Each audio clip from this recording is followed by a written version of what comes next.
오늘 우리에게 주시는 하나님 아버지의 말씀은 사사기 21장 5절에서 12절입니다. 사사기 21장 5절에서 12절까지 제가 봉독해 드리겠습니다. 이스라엘 자손이 이르되 이스라엘 온 지파 중에 총회에 함께하여 여호와 앞에 올라오지 아니한 자가 누구냐 하니 이는 그들이 크게 맹세하기를 미스바에 와서 여호와 앞에 이르지 아니하는 자는 반드시 죽일 것이라 하였습니다. 이스라엘 자손이 그들의 형제 베냐민을 위하여 뉘우쳐 이르되 오늘 이스라엘 중에 한 지파가 끊어졌도다.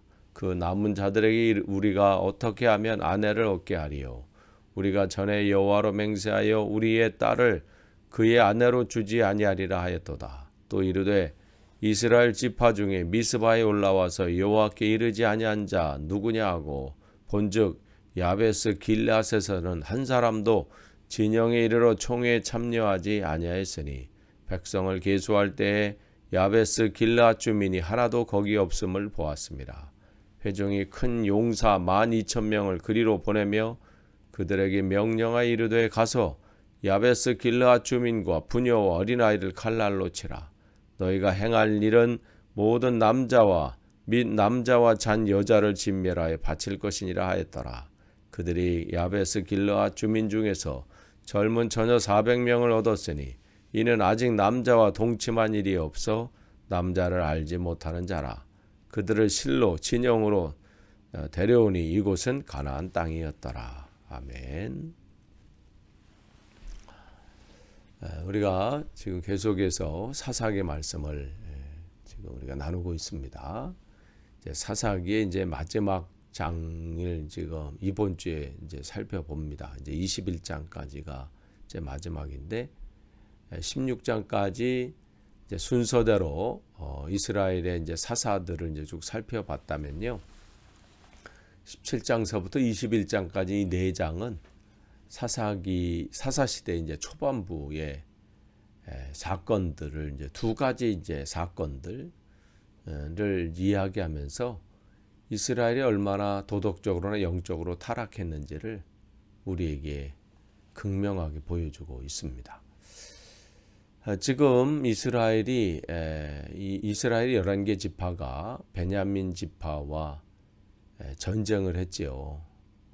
레위 사람의 그 첩의 사건 때문에 그 사건의 전말에 대해서 관심도 없이 한 사람의 이야기에 분노하고 격분해서 지금 민족의 참 미극이 일어난 거죠. 그러면서 또 후회하잖아요. 왜 우리가 이렇게 하는 동안 하나님은 뭐 하셨나? 왜 우리가 이렇게 잘못할 때 나를 이렇게 막아주셨어야 하지 않나? 하나님은 그런 분이 아니세요.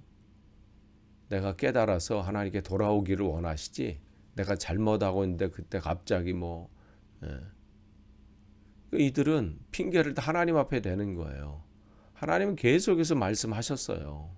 또 계속해서 그들 가운데 하나님의 뜻을 알려주셨는데도 그가 듣지 않고 결과가 참혹한 결과를 맞이한 다음에 그때서 원망하죠. 그러면서 이제 하나님 앞에 회개도 해요. 어제 우리가 4절 말씀 보면 그들이 번제를 드렸다는 것을 회개한 거거든요. 그다음 화목제를 드린 것은 하나님과의 관계가 회복되기를 감사하고 기뻐하는 마음에 드린 거거든요. 그런데 그게 진정에서 나온 게 아님을 오늘 5절에서 알 수 있어요. 진정한 예배가 이루어지고 진정으로 하나님 앞에 돌아오고 회개했다면 그 다음에 나타나는 그들의 말과 행동을 보면 그 예배가 그 하나님과의 관계가 회복되었는지가 나타나요. 말로 되질 않아요. 난 회복됐습니다. 나는 그렇게 해서 치유됐어요. 말에 있지 않고요. 그들이 하는 행동을 보면 그들이 진짜 돌이켰는지 아닌지가 나타나거든요. 그런데 그들은 한 게 뭐예요? 전쟁이 있었을 때 우리 그렇게 해서 군사를 모집했을 때 거기에 반응하지 않은 사람들에 대해서 괘씸한 마음이 있었던 거예요. 근데 전쟁이 급하니까 이제 일단은 전쟁에 이제 신경 쓰다가 이제 전쟁이 끝나고 나니까 우리가 이렇게 목숨 걸고 이렇게 진행하는데 도움을 주지 않았던, 거기에 참여하지 않은 사람이 괘씸한 거죠. 그러면서 그들을 이제 죽일 것이다. 하여간 이 하나님이 기뻐하지 않는 짓만 골라서 지금 결정하고 판단하고 선택하죠. 그러니까 이게 사사시대에 자기 소견에 옳은 대로 행하는 전형적인 모습이에요.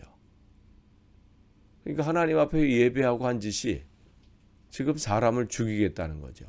그러니까 자기 안에 가지고 있는 그 분노, 그것을 그 용서함도 없고 분노를 다스림도 없는 거예요. 그대로 또 표출합니다. 그러면서 또 어떻게 해요? 또 뉘우쳐요. 또. 그러니까 두 가지 지금 마음이 계속 있어요. 자기 지파 형제 베냐민을 위해서 뉘우쳐. 오늘 이스라엘 중에서 한 지파가 끊어졌다. 이제 대가 끊어진 거예요. 왜냐하면 뭘 결정해서 그래요? 그들에게 아내를 이제 딸을 주지 않겠다고 한 거니까 그들은 결혼할 수가 없는 상황이잖아요. 근데 또 하나님이 기뻐하지 않는 이방 민족과는 이미 하나님께서 하지 말라고 했으니까 그것도 안 돼. 11개 지파에서는 안 주기로 지금 서원했잖아요. 그러니까 지금 이러지도 못하고 저러지도 못하면서 자기들이 그렇게 서원해 놓고 지금 후회하고 있는 거예요. 이래서 이제 이 한 지파가 대가 끊겨서 이제 사라지게 되는구나. 이렇게 된 거죠.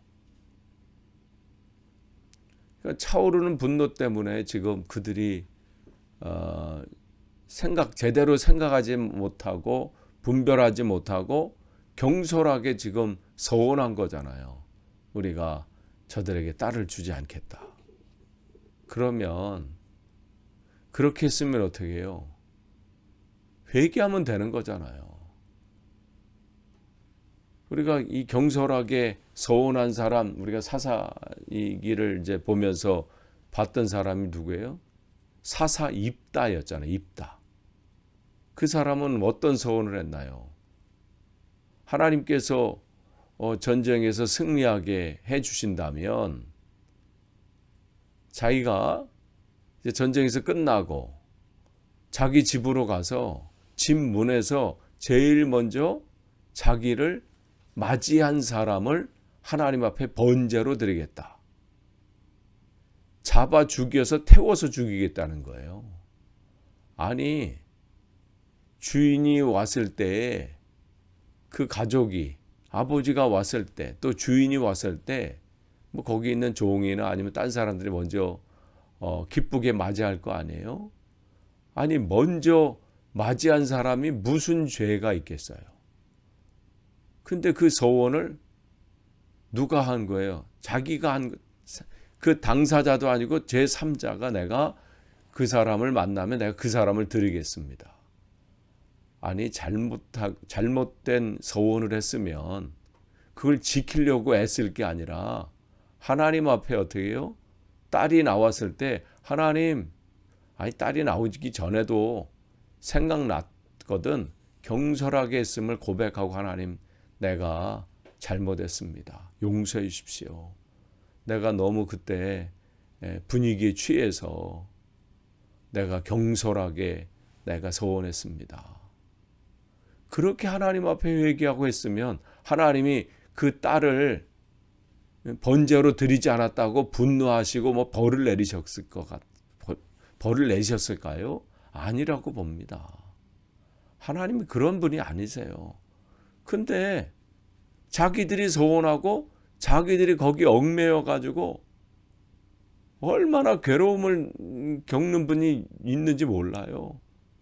예전에 그런 게 있잖아요. 분위기에 그냥 부흥의 분위기에 휩쓸려 가지고 자식을 뭐 목회자로 들이니 마니 그거에 얽매여 가지고 그거에 그냥 그 자신도 마찬가지고 그것 때문에 얼마나 괴로워하는 사람들 많은가요? 하나님 그런 걸 기뻐하지 않으십니다. 하나님은 하나님께서 그 필요하시면 하나님께서 진행하세요. 하나님이 인도하시죠. 지금 여기서도 마찬가지예요. 뉘우치고 뭐 거기서 고민할 게 아니라 회개하면 돼요. 간단한 방법이 있어. 근데 그걸 못하고 어떻게 답은 있는데 왜 우리 가정이 이렇게 되지? 왜 내 삶 속에 이런 문제들이 있지? 왜 이렇게 지금 괴로운 일들이 내 앞에 펼쳐졌지? 간단한 방법이 있거든요. 남이 문제가 아니에요. 사실 이렇게 들어보면요. 남이 문제가 아니에요. 그 자신이 문제예요. 방법이 있어요.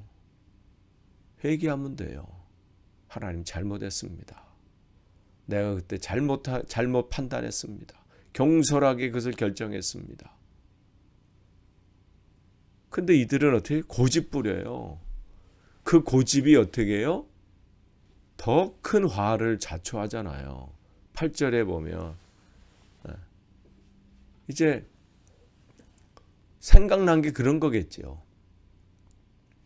국리를 냈을 거예요. 그 안에서 어떻게 하면 우리의 서원도 지키고 지금 베냐민 지파의 대도 끊기지 않고 어떻게 하면 이 두 가지를 다, 두 마리 토끼를 다 잡을 수 있을까? 그럴 때 생각난 게 뭐겠어요? 한 사람이 우리를 이렇게 할 때 그 사람이 도움을 주지 않았던, 우리가 전쟁에 나가서 소집 군사를 모집하고 합력해서 이 일들을 하자고 했을 때 콧방귀도 끼지 않고 또 거기에 협력하지 않았던 그 사람들이 생각나지 않았겠어요? 그러니까 생각나고 그런 생각을 했겠죠. 요 사람들에서 없애버리고 거기에서 여자들을 이렇게 주면 되겠다. 뭐 이렇게 생각을 한 거겠지요.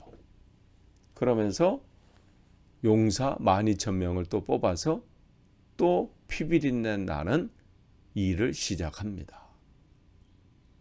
거기에 주민과 부녀와 어린아이를 칼날로 치라. 아니 자기들의 서원을 지키기 위해서 지금 이들은 뭘 지금 놓치는 거예요? 뭘 버린 거예요? 생명이 소중하다는 것. 자기들이 그렇게 소중하면 남의 생명도 귀하다는 것을 지금 버리고 있는 거죠. 자기들이 하나님 앞에 약속한 것, 서원한 것은 중요하고 하나님이 생명을 귀하게 여겨라, 이웃을 사랑해라, 이런 말씀은 귀하게 여기지 않는 거예요. 우리는 어떤지 되돌아볼 필요 있어요. 내가 정말 붙잡고 있는 그 말씀은 중요한데 정말 하나님이 다른 말씀에 대해서 우리가 경솔하게 생각하는 것은 없는지, 나의 신앙은 중요한데 남에 대해서는 어떠한지 점검해 볼 필요 있어요. 하나님 말씀은 모두가 중요합니다. 모든 것이 중요한 거예요. 어떤 한 말씀에서 그걸 지키지 않으면 막 분노하고 이 시대가 왜 그러냐고 하고 막 하면서 다른 말씀에 대해서는 전혀 생각하지 않는 거예요. 지금 여기도 마찬가지죠. 그러면서 거기서 처녀 400명을 데리고 오는 거예요. 베냐민 지파가 지금 600명 남아 있잖아요. 그들이 600명 정도 지금 살려놨으니까. 그러니까 그 사람들이 지금 숨어 있는 그 사람들에서 지금 400명 어느 정도 그래도 확보한 거니까 됐겠다 싶었겠지요. 그러니까 지금 그렇게 된 자기의 소원을 지키려고 더 악한 죄를 저지르고 있는 겁니다. 그러니까 그들은 자기들이 소원을 지키기 위해서 죽이지 말아야 할 사람을 모조리 죽였습니다. 요즘 시대도 그렇죠. 뭐 교회뿐만 아니라 사회에서도 자기 이익을 위해서 얼마나 많은 사람을 희생시킵니까? 자기 공동체에 자기 편을 위해서. 그러한 상황들이 우리에게 펼쳐지고 있습니다. 첫 단추가 잘못 끼워지니까 지금 점점 수렁으로 빠집니다. 아무쪼록 여러분 오늘 하루 여러분의 삶을 잘 되돌아보시고 하나님 앞에 나는 어떠한지 되돌아보는 귀한 시간 되기를 원합니다. 기도하겠습니다. 하나님 감사합니다. 오늘도 우리에게 귀한 또 하루를 허락하시고 말씀과 기도로 하루를 시작하게 하시니 감사합니다. 어떠한 상황 가운데서든 주님만 바라보며 신뢰하며 나아가는, 또한 내 삶 속에서 혹 잘못된 것이 발견되고 깨달아지거든 고집부리지 않고 온전히 주님 앞에 회개하며 바로잡을 수 있도록 인도해 주옵소서. 예수님의 이름으로 기도하옵나이다. 아멘.